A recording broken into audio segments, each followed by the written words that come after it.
Welcome to SKM institute. नए सत्र के लिए इग्नू के सॉल्व असाइनमेंट अवेलेबल है। आप इस व्हाट्सएप नंबर पर कांटेक्ट कर सकते हैं सॉल्व असाइनमेंट्स के लिए, या आप डिस्क्रिप्शन में जो लिंक दिया गया है, चैट लिंक है, आप वहां से डायरेक्ट चैट कर सकते हैं। डिस्क्रिप्शन में ईमेल आईडी का लिंक भी है। IAS फाउंडेशन प्रोग्राम के तहत जो इग्नू के स्टूडेंट्स हैं, BA विषय से संबंधित जो क्लासेस लिया गया था टीचमेंट ऐप पर, उन क्लासेस को मैं एडिट करके 1 बाय 1 यूट्यूब पर अपलोड कर रहा हूं, ताकि जो अदर स्टूडेंट्स हैं इग्नू के, वे इसका फ़ायदा ले सकें। कुछ स्टूडेंट्स को पता ही नहीं होता कि UPSC IAS PCS क्या है। मुख्य रूप से यह परीक्षा आर्ट्स के विषयों पर आधारित है, इसलिए वे आर्ट्स के विद्यार्थी जिन्हें पढ़कर के कुछ बनना है, मेरा मानना है कि उन्हें स्कूल और कॉलेज के समय में ही इस परीक्षा की तैयारी धीरे धीरे शुरू कर देनी चाहिए, ताकि कुछ समय पश्चात वे इस प्रतिष्ठित परीक्षा में बैठने के योग्य हो पाए। इस परीक्षा के लिए मैंने एक फ्री सेल्फ स्टडी और मेंटरशिप प्रोग्राम लॉन्च किया है। इसके अलावा मेरे 3 पेड कोर्सेस हैं। मेरे ये ऑनलाइन कोर्सेस हैं जिसके रजिस्ट्रेशन ओपन हो चुके हैं नेक्स्ट बैच के लिए। एडमिशन किसी स्टूडेंट्स का कराते हैं तो 20% आपको एज अ रेफरल अमाउंट मिलेगा।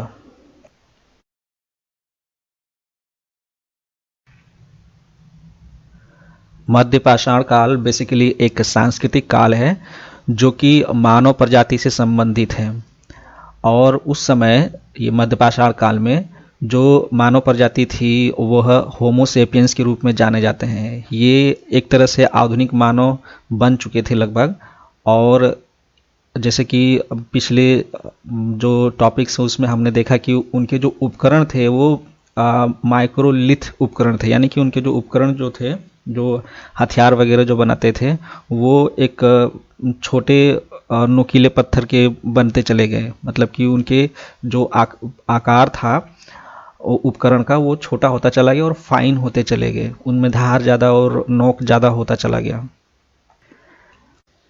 भारतीय मध्य पाषाण काल, जो भारतीय मध्य पाषाण अपनी पाषाण कला के लिए विश्व में जाना जाता था। जो यहाँ पे जो भी कला जो हमें प्राप्त हुआ है मध्य पाषाण काल के, उसके लिए जो भारतीय मध्य पाषाण काल है उसकी कला पूरे विश्व में प्रसिद्ध है।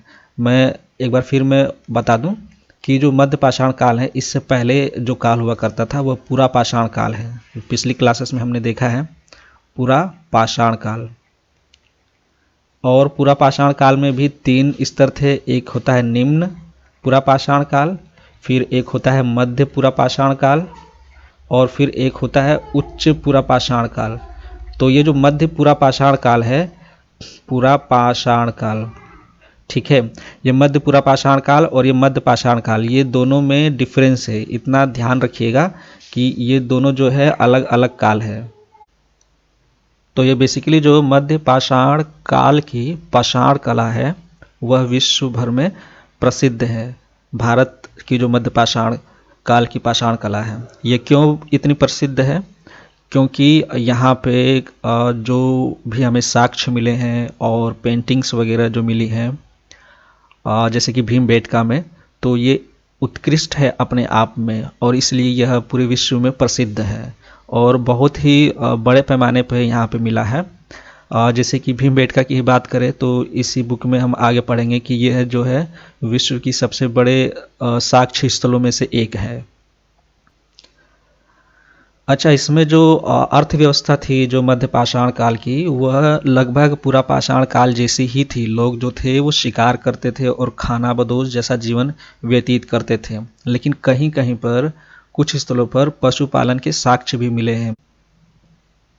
इस काल में जो जनसंख्या है वह बढ़ रही थी, जिससे कि नए नए आवास विकसित हुए। जैसे बस्तियां थी, इन्होंने कुछ अलग जगहों पर भी जाकर के उन्होंने अपने आवास बनाए। इसके अलावा हमें कुछ साक्ष्य प्राप्त हुए हैं इसी काल के, जैसे कि घरेलू फर्श, मानव कब्र, रिंग स्टोन और मिट्टी के बर्तनों के साक्ष्य हमें प्राप्त हुए हैं। पाषाण कला बेसिकली जहाँ पे हमारे पूर्वज रहते थे, जैसे कि खुली चट्टानें हो गई या गुफाएं हो गई, ठीक है, जहाँ पे उन्होंने आश्रय बनाया था, तो वे कुछ वहाँ पे पेंटिंग वगैरह या नक्काशी वगैरह या उसको कुरेद करके कुछ बनाते थे चित्र वगैरह, तो उसी को यहाँ पे पाषाण कला के रूप में बोला गया है। तो इसमें दो प्रकार की चीज़ें हमें ध्यान देना है। एक तो है शिला चित्र, तो इसको पेट्रोग्राफ बोलते हैं अंग्रेजी में। तो ये बेसिकली एक पेंटिंग होता है जो कि पत्थर को बनाया गया है रंगों की सहायता से। और दूसरा है नक्काशी, इसे अंग्रेजी में पेट्रोग्लिफ कहते हैं। ठीक है, तो नक्काशी ये बेसिकली जो है पत्थर पर चोट करके जो कुरेदा गया होता है, उकेरा गया होता है कुछ चित्र, तो उसे पेट्रोग्लिफ कहते हैं, यानी कि नक्काशी। तो ये दो चीज़ें हैं।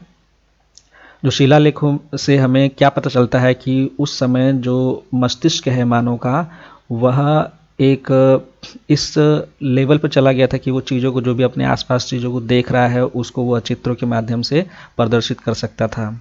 और इससे हमें उस समय की जो परिस्थिति की संरचना थी और जो भौतिक संस्कृति थी, उसके बारे में भी हमें कुछ ज्ञान प्राप्त होता है। यानी कि हम समझ पाते हैं कि हाँ, उस समय इस तरह की चीज़ें होती थी। जैसे कि भीमबेटका में शिकार का एक चित्र है, जिसमें जो है कुछ लोग थोड़े से ग्रुप में जानवरों पर शिकार कर रहे हैं।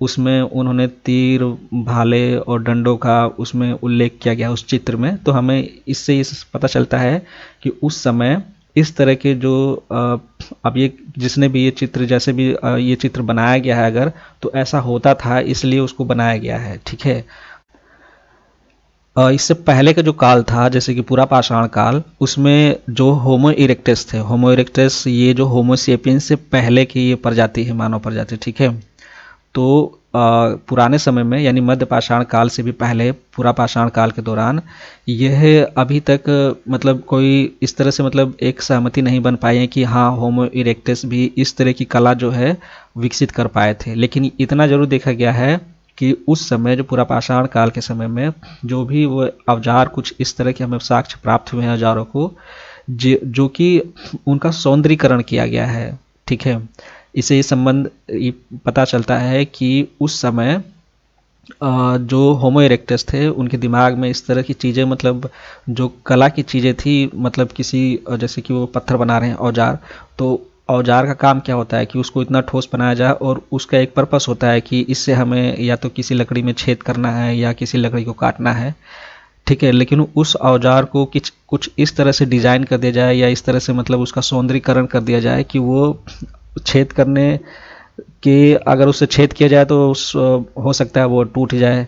ठीक है, तो लेकिन उसको इस दृश्य में बनाया गया है कि वह देखने में अच्छा लग रहा है। ठीक है, अगर इसी संदर्भ में देखें तो उस समय भी कुछ उन्होंने, होमो इरेक्टस ने कुछ अपने जो औजार थे, उसको इतना सौंदर्यीकरण के रूप में बना दिया, जिससे कि वह उस जो उसका पर्पस था, जो कार्य करने का, जो उसका कार्य लेने का जो पर्पस था, वो उससे ज़्यादा वह एक कला के रूप में उसको देखा जा सकता है। तो इस तरह कई साक्ष्य हमें प्राप्त हुए हैं। लेकिन हाँ, इतने जो मध्य पाषाण काल में जो भी जिस तरह की हमें एक कला का जो दृश्य दिखता है, उस तरह का होमो इरेक्टस के समय में नहीं दिखा है हमें, न कोई उसका साक्ष्य हमें प्राप्त हुआ है। ये जो बातें हो रही हैं होमो इरेक्टस, ये लाखों साल पहले की बात हो रही है। ठीक है, जो आधुनिक मानव प्रजाति है होमो सेपियंस, जब इनका उद्भव हुआ, तो ये लगभग 1.5 लाख वर्ष पहले, उच्च पूरा पाषाण काल के दौरान। ठीक है, तो इनका जो तब से इन जो ये मस्तिष्क है इनका, होमो सेपियंस का, वो बहुत तेज़ी से विकास हुआ है। मतलब बहुत तेज़ी से वह बदलता चला गया है, अपने जो प्रकृति है उसके अनुरूप उसको मतलब कंट्रोल करने के लिए, हर चीज़ों पर मतलब कमांड बनाने के लिए बहुत ही तेज़ी से इनके जो मस्तिष्क का जो ज्ञानात्मक विकास है, काफ़ी तेज़ी से हुआ है।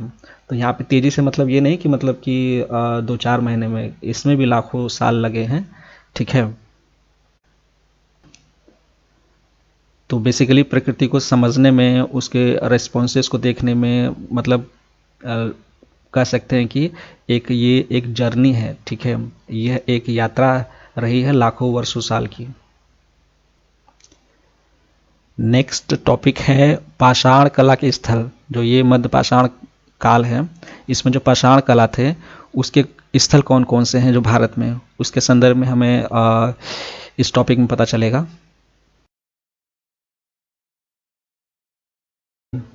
यदि आपको ये लेक्चर्स पसंद आ रहे हैं तो एटलीस्ट लाइक दीजिए, अदरवाइज़ आप कमेंट सेक्शन में फीडबैक दे सकते हैं। Thank you very much.